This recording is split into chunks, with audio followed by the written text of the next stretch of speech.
സുധസ് food and സ്പൈസസിലേക്ക് സ്വാഗതം. ഇന്ന് നമ്മൾ വളരെ ഹെൽത്തി ആയിട്ടുള്ളതും അതുപോലെ തന്നെ ടേസ്റ്റി ആയിട്ടുള്ള കർക്കിടക സ്പെഷ്യൽ ഉലുവപ്പാലുമായിട്ടാണ് വന്നിരിക്കുന്നത്. അപ്പോൾ വളരെ എളുപ്പത്തിൽ തയ്യാറാക്കാൻ പറ്റുന്നതാണ് ഈ ഒരു ഉലുവപ്പാൽ. പ്രത്യേകിച്ചും ഷുഗർ പേഷ്യൻസിനൊക്കെ ഉലുവ കഴിക്കുന്നതുകൊണ്ട് തന്നെ ഷുഗർ ലെവലൊക്കെ നന്നായി കുറയുന്നത് കാണാം. സാധാരണ കർക്കിടക മാസത്തിലാണ് നമ്മൾ ഇതുപോലത്തെ ഉലുവ വെച്ചിട്ടുള്ള വിഭവങ്ങളൊക്കെ തയ്യാറാക്കാറുള്ളത്. PCOD ഉള്ളവർക്കും അതുപോലെ തന്നെ കൊളസ്ട്രോൾ ഉള്ളവർക്ക് എല്ലാം കഴിക്കാൻ പറ്റിയിട്ടുള്ള വളരെ എളുപ്പത്തിൽ തയ്യാറാക്കാൻ പറ്റുന്നതാണ് ഈ ഒരു ഉലുവപ്പാല്. അപ്പോൾ നിങ്ങൾ ഇതുവരെ ഈ ഒരു രീതിയിൽ ട്രൈ ചെയ്തിട്ടില്ലെങ്കിൽ ഇതൊന്ന് ട്രൈ ചെയ്ത ശേഷം ഫീഡ്ബാക്ക് തരാൻ മറക്കരുത്. കൂടാതെ നിങ്ങൾ എൻ്റെ ചാനൽ ഇതുവരെ സബ്സ്ക്രൈബ് ചെയ്യാതെ തന്നെ കാണുന്നെങ്കിൽ സബ്സ്ക്രൈബ് ചെയ്യാനും ഈ വീഡിയോ ഇഷ്ടപ്പെടുകയാണെങ്കിൽ ലൈക്ക് ചെയ്യാനും കമൻറ്റ് ചെയ്യാനും അതുപോലെ ഫാമിലിക്കും ഫ്രണ്ട്സിനും ഒന്ന് ഷെയർ ചെയ്യാനും മറക്കരുത്. Thank you.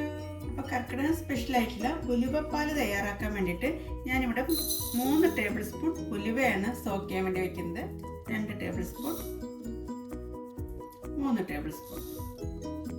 അതിനുശേഷം 3-4 പ്രാവശ്യം ഒന്ന് കഴുകിയെടുക്കണം.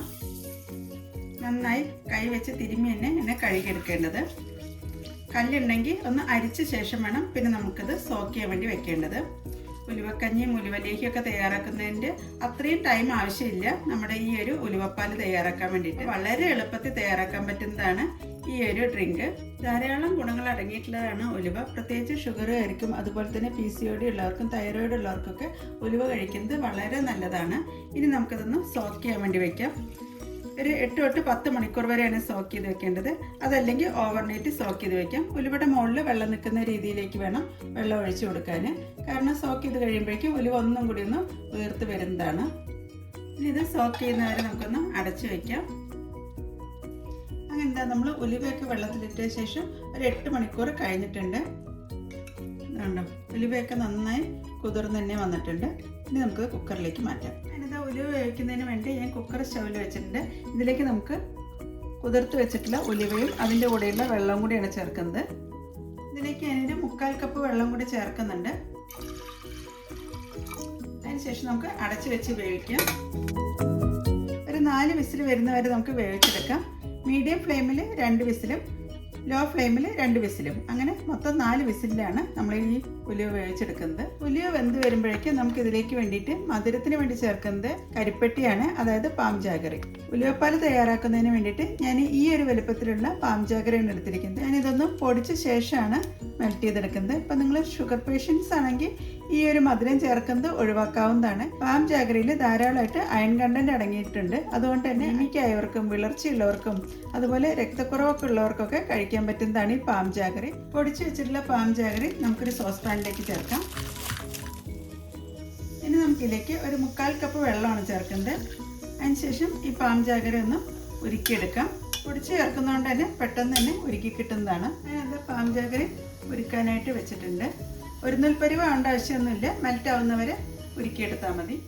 ഉലുവപ്പാൽ തയ്യാറാക്കാൻ വേണ്ടിയിട്ട് പാലിന് വേണ്ടി ചേർക്കുന്നത് തേങ്ങാപ്പാലാണ്. അപ്പോൾ 1/4 പാൽ മാത്രം നമുക്ക് ഈ ഒരു തേങ്ങയിൽ നിന്ന് എടുത്താൽ മതി. ഇതിൻ്റെ അരമുറി തേങ്ങയുടെ പാലാണ് ഞാനിപ്പോൾ എടുക്കുന്നത്. അപ്പോൾ ഇതുപോലെ തേങ്ങാപ്പാലൊക്കെ കുടിക്കുന്ന സമയത്ത് നമ്മുടെ ഉലുവപ്പാലിന് ഒരു നല്ലൊരു പായസത്തിൻ്റെയൊക്കെ ഒരു ടേസ്റ്റ് ആയിരിക്കും കിട്ടുന്നത്. പ്രത്യേകിച്ച് ഉലുവയ്ക്ക് നല്ല കയ്പ്പുള്ളതാണ്. തേങ്ങാപ്പാലും അതുപോലെ തന്നെ കരിപ്പെട്ടിയൊക്കെ ചേർത്ത് കഴിക്കുന്നതുകൊണ്ട് ഉലുവയുടെ കയ്പ്പ് കുറയ്ക്കുന്നതിനും കുറച്ചും കൂടി ഒരു ടേസ്റ്റ് കിട്ടുന്നതിനൊക്കെ ഹെൽപ്പ് ചെയ്യുന്നതാണ്. അപ്പോൾ നമുക്ക് ഇതിൽ നിന്ന് 1/4 പാലാണ് എടുക്കേണ്ടത്. അതിൻ്റെ നമ്മുടെ പാം ജാഗറി അഥവാ കരിപ്പെട്ടിയൊക്കെ നന്നായി മെൽറ്റായി വന്നിട്ടുണ്ട്. ഇനി നമുക്കിത് തണുക്കുന്നവരെ ഒന്ന് വെയിറ്റ് ചെയ്യാം. അങ്ങനെ നമ്മുടെ ഉലുവയൊക്കെ വേവിക്കാൻ വെച്ച ശേഷം ഒരു 4 വിസിലൊക്കെ വന്നിട്ടുണ്ട്. ഇതിൻ്റെ തന്നെ ഫ്ലെയിം ഓഫ് ചെയ്ത് വെച്ചിരിക്കുകയാണ്. ഇനി ഇത് തണുത്ത ശേഷം നമുക്ക് തുറന്നു നോക്കാം. അങ്ങനെ ഇത് അരമുറി തേങ്ങ ഞാൻ ചെറിയ പീസായിട്ട് കട്ട് ചെയ്തെടുത്തിട്ടുണ്ട്. നമുക്ക് മിക്സിയുടെ ചെറിയ ജാറിൽ ചേർത്ത് ആദ്യം ഒന്ന് തേങ്ങാപ്പീരയാക്കി എടുക്കാം. ചെറിയ ജാറിലേക്ക് തേങ്ങാ പീസസ് ചേർക്കാം. ആദ്യം നമുക്ക് തേങ്ങാപ്പീരയാക്കിയാണ് എടുക്കേണ്ടത്. അതിനത് തേങ്ങാപ്പീരയാക്കി എടുത്തിട്ടുണ്ട്. തേങ്ങാപ്പീരയിലേക്ക് നമുക്ക് 1 കപ്പ് വെള്ളമാണ് ചേർക്കുന്നത്. നമുക്ക് 1 കപ്പ് തേങ്ങാപ്പാലാണ് വേണ്ടത്. അതിനുശേഷം ഒന്നും കൂടി ഒന്ന് അടിച്ചെടുക്കാം. അതിനെന്താ തേങ്ങയൊക്കെ നന്നായി അരച്ചെടുത്തിട്ടുണ്ട്. ഇനി നമുക്കൊന്ന് പിഴിഞ്ഞെടുക്കാം. തേങ്ങാപ്പാൽ പിഴിഞ്ഞെടുക്കുന്നതിന് വേണ്ടി ഞാനൊരു സ്ട്രെയിനർ വെച്ചിട്ടുണ്ട്. ഇതിലേക്ക് നമുക്ക് അരച്ച് വെച്ചിട്ടുള്ള തേങ്ങാപ്പാലാണ് ചേർക്കുന്നത്. ഒരു സ്പൂൺ വെച്ച് ജസ്റ്റ് ഒന്ന് പ്രസ് ചെയ്ത് കൊടുത്താൽ മതി. നമുക്കിതിലേക്ക് 1/4 പാൽ മാത്രമേ ആവശ്യമുള്ളൂ. അങ്ങനത്തെ കട്ടിപ്പാൽ അഥവാ തലപ്പാലാണ് നമ്മൾ പിഴിഞ്ഞെടുത്തിരിക്കുന്നത്. അപ്പോഴേക്കും ഉലുവയൊക്കെ വേവിക്കാൻ വെച്ച ശേഷം ഒരു 10 മിനിറ്റ് നേരം കഴിഞ്ഞിട്ടുണ്ട്. നന്നായി ഒന്ന് തണുത്ത് വന്നിട്ടുണ്ട്. നമുക്കൊന്ന് തുറന്ന് നോക്കാം. ഉലുവയിൽ ആവശ്യത്തിന് വെള്ളമൊക്കെ ഉണ്ട്. ഉലുവയൊക്കെ നന്നായി തന്നെ വെന്ത് കിട്ടിയിട്ടുണ്ട്. തണുത്ത ശേഷം നമുക്ക് മിക്സിയിൽ ചേർത്ത് നന്നായി അരച്ചെടുക്കാം. അങ്ങനെ ഉലുവ അരച്ചെടുക്കുന്നതിന് വേണ്ടി ഞാൻ മിക്സിയുടെ വലിയ ജാറാണ് എടുത്തിരിക്കുന്നത്. ഇതിലേക്ക് നമുക്ക് ഉലുവയും അതിലത്തെ വെള്ളവും കൂടിയാണ് ചേർക്കുന്നത്. ആദ്യം നമുക്ക് ഉലുവ നന്നായി അരച്ചെടുക്കാം. അതിനകത്ത് നമ്മൾ ഉലുവയൊക്കെ നന്നായി അരച്ചെടുത്തിട്ടുണ്ട്. ഈ ഒരു രീതിയിലാണ് അരഞ്ഞു കിട്ടിയിരിക്കുന്നത്. ഇനി നമുക്കിതിലേക്ക് കരിപ്പെട്ടി ഉരുക്കിയതാണ് ചേർക്കുന്നത്. ഇനി നമുക്കിതിലേക്ക് ഉരുക്കി വെച്ചിട്ടുള്ള കരിപ്പെട്ടിയാണ് ചേർക്കുന്നത്.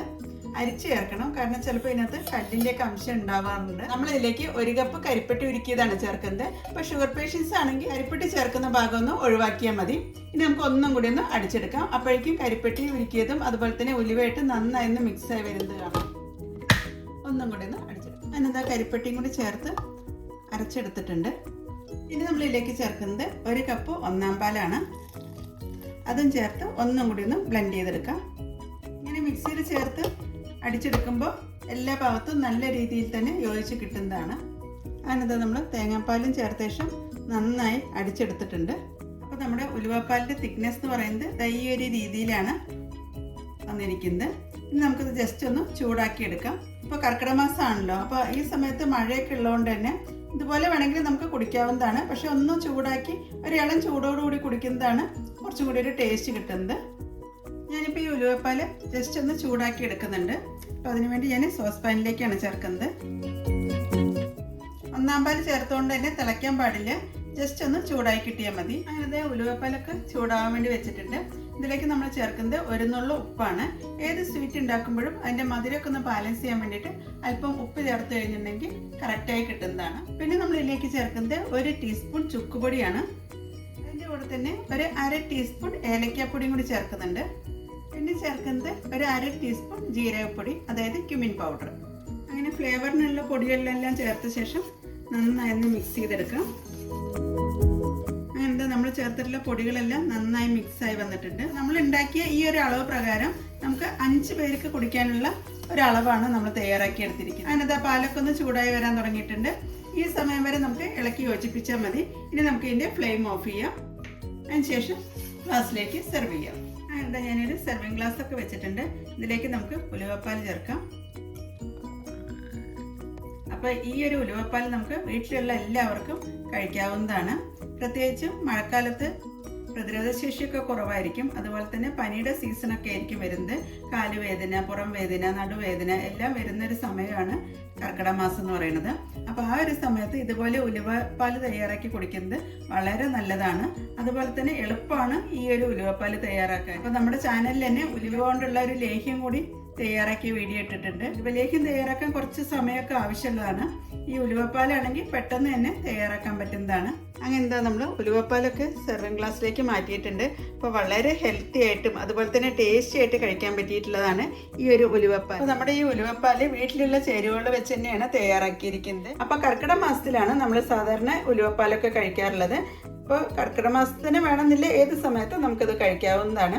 അപ്പോൾ 7 ദിവസമോ അല്ലെങ്കിൽ 5 ദിവസമൊക്കെയാണ് നമ്മൾ ഈ ഒരു രീതിയിൽ ഉലുവപ്പാൽ തയ്യാറാക്കി കഴിക്കേണ്ടത്. അപ്പോൾ വളരെ എളുപ്പത്തിൽ കുറഞ്ഞ ഇൻഗ്രീഡിയൻസ് വെച്ച് തയ്യാറാക്കാൻ പറ്റുന്നതാണ് ഈ ഒരു ഉലുവപ്പാൽ. അപ്പോൾ എല്ലാവരും ഈ ഒരു രീതിയിലൊന്ന് ട്രൈ ചെയ്ത ശേഷം ഫീഡ്ബാക്ക് തരാൻ മറക്കരുത്. Thank you.